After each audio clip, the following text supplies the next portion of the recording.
प्रधानमंत्री नरेंद्र मोदी एक बार फिर से छात्रों से संवाद करने जा रहे हैं। सफलता के सूत्र और कैसे परीक्षा के तनाव को हैंडल करना है। देहरादून के स्कूलों में भी कार्यक्रम की तैयारी की गई है कि कार्यक्रम कैसा हो और कार्यक्रम को कैसे सुना जाए। सीएम पुष्कर सिंह धामी कार्यक्रम में मौजूद रहने वाले हैं। सीएम जीजीआईसी कोलागढ़ में मौजूद रहेंगे और शिक्षा मंत्री धन सिंह रावत भी कार्यक्रम में रहेंगे। पीएम मोदी के कार्यक्रम से मुख्यमंत्री धामी जुड़ेंगे और कई स्कूलों में भी इस कार्यक्रम को देखने की तैयारी की गई है। प्रधानमंत्री को सुनने की तैयारी की गई है।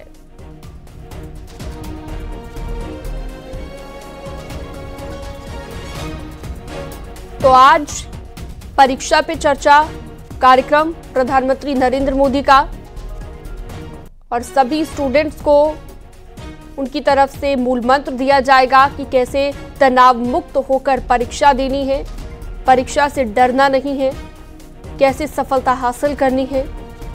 इन सभी बिंदुओं पर चर्चा होगी, बातचीत होगी। बच्चे अपने सवाल पूछ पाएंगे प्रधानमंत्री से कि कैसे वो तनाव मुक्त होकर परीक्षा दे पाए, कैसे एकाग्रता को बढ़ाएं। भारती सकलानी हमारे साथ जुड़ गई हैं देहरादून से ज्यादा जानकारी के लिए।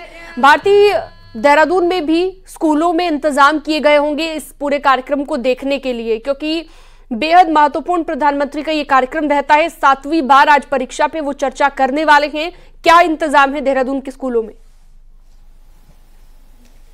देखिए, इसे एक पर्व की तरह लिया जा रहा है। हर स्कूल में व्यवस्था की जा रही है। स्क्रीन यहां पर लगाई गई है। वर्चुअल स्टूडियोज के जरिए कांटेक्ट यहां पर बच्चे कर सकें, सुन सके प्रधानमंत्री नरेंद्र मोदी जो आज गुरु मंत्र देने जा रहे हैं 10th और 12th के स्टूडेंट्स को, उसको सुनने के लिए यहां स्टूडेंट्स भी एक्साइटेड हैं। और कुछ ऐसे ही बच्चे हमारे साथ मौजूद हैं, उनसे हम बात कर लेते हैं। क्या नाम है आपका? मेरा नाम स्नेहा है। मैं 10th क्लास की छात्रा हूँ और हम सब यहाँ पे परीक्षा पे चर्चा के लिए इकट्ठा हुए हैं।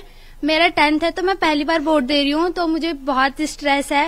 वैसे सभी को होता है, पर मैं चाहूंगी कि हमारे जो माननीय प्रधानमंत्री जी हैं वो हमें कुछ ट्रिक दें और परीक्षा के बारे में कुछ बताएं। अच्छा स्नेहा, मुझे ये बताओ कि अभी आपके साथ यहाँ 12th के भी स्टूडेंट्स हैं और जब कुछ 9th के स्टूडेंट्स भी यहाँ पर सुनते हैं परीक्षा, तो आपने पहले के जो संस्करण है वो कभी सुने, देखे प्रधानमंत्री जी के?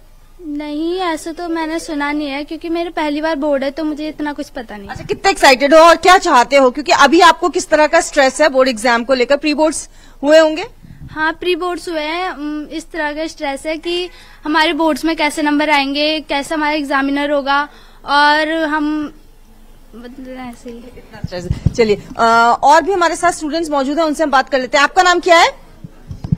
तान्या प्रजापति। तान्या, मुझे बताइए कि आज परीक्षा पर चर्चा को सुनना है, क्या मन में फीलिंग है? कितने एक्साइटेड हो? प्रधानमंत्री जी सीधे आज स्टूडेंट से बात करने वाले हैं। जैसा कि हम सभी देख रहे हैं परीक्षा पे चर्चा, तो मैं इसलिए एक्साइटेड हूँ क्योंकि माननीय प्रधानमंत्री जी कुछ बोलेंगे और हम सुनेंगे। वो हमारे लिए ही स्पेशली बोल रहे होंगे, तो इसीलिए एक्साइटेड है।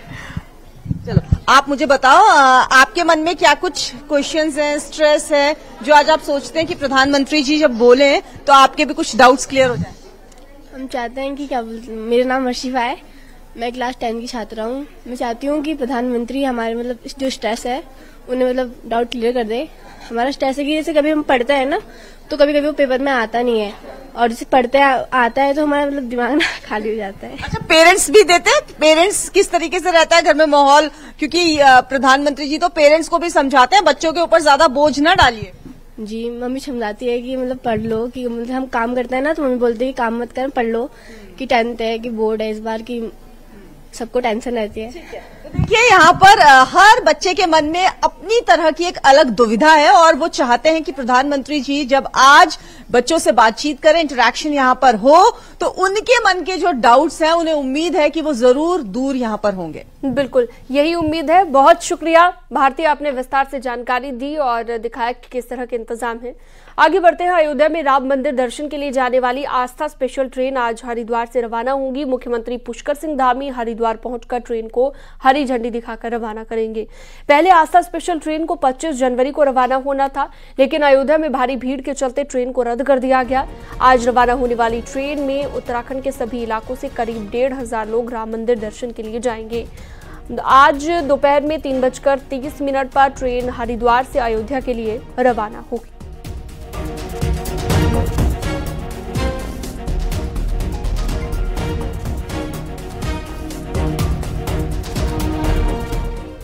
नैनीताल में टैक्सी की हड़ताल पर्यटकों के लिए परेशानी का सबब बन गई है। पिछले 3 दिनों से फिटनेस को निजी हाथों में देने का विरोध किया जा रहा है।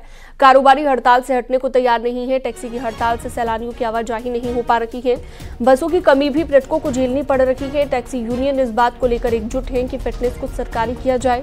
आपको बता दें कि टैक्सी यूनियन ने फिटनेस को निजी हाथों में देने का विरोध करते हुए हड़ताल बुलाई है। टैक्सी यूनियन का कहना है कि 1800 के बदले 10 से 12,000 रुपए उनसे फिटनेस के नाम पर वसूले जा रहे हैं। स्ट्राइक है, हम लोग दिल्ली से घूमने आए थे यहाँ पे, बट स्ट्राइक की वजह से ना कोई टैक्सी मिल रही है, ना बाइक टैक्सी है, और यहाँ पे लोकल ट्रांसपोर्ट कुछ भी नहीं मिल रहा है। अब 2 दिन से हम लोग यहाँ पे कुछ घूम भी नहीं पाए हैं और इसकी वजह से हमें प्रॉब्लम हो रही है। बाकी बस में आप देख ही रहे कितना रश है और इससे बस में भी जगह नहीं मिलेगी जिससे कि हम दिल्ली वापस जा पाए।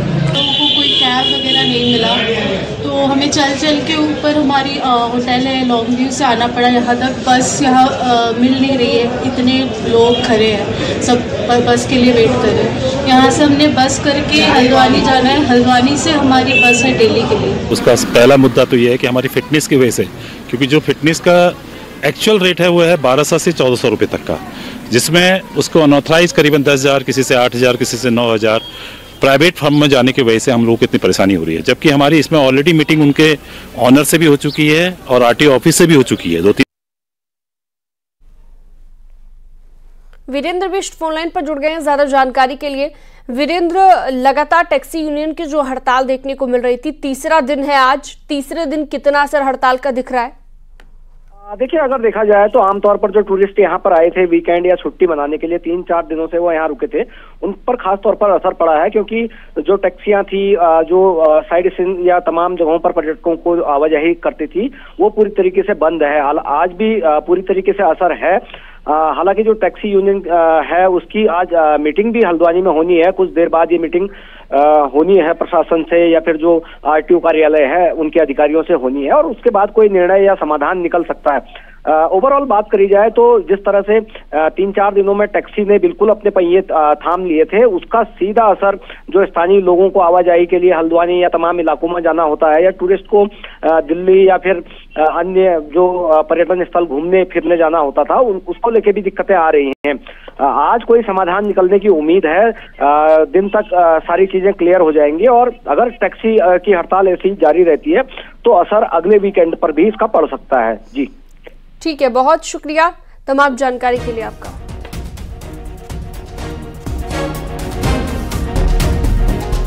पहाड़ में सर्दी में भी जंगल धधक रहे हैं। नैनीताल के बल्दी खान के जंगल में भीषण आग लगी है जिससे लाखों की वन संपदा जलकर राख हो गई है। पहले तो स्थानीय लोग आग पर काबू पाते रखे, लेकिन आग आउट ऑफ कंट्रोल होने की वजह से वन विभाग को सूचना दी गई। बताया जा रहा है कि मनोरा रेंज में अराजक तत्वों ने ये आग लगाई है।